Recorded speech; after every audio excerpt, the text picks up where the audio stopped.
Ohoy ohoy ohoy ohoy ohoy ohoy Oburraa dhugumaan barshee kan badhaate sheekan biitti dhabdee isaaniif darraate Rabbiin si jarroomsee ati isaan harkatte laata hagam takkaanii maatana beeyte tola Rabbiin guddaan arjoomee siif laate homiin sirraa qabaa waan sammuu na nyaate Oburraa mee maaluma taate sheekan urjii hirkatte maaliif laaftuun laalte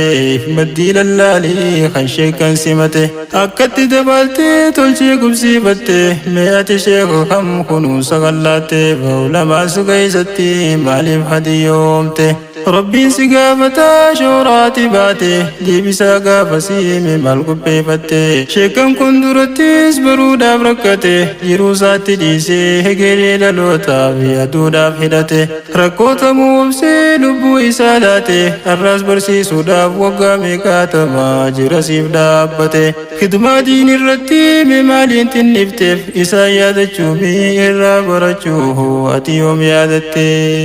gaafiin himaatana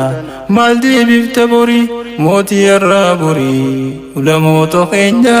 nagayaa fi fayyaa nuuf dheeresi umrii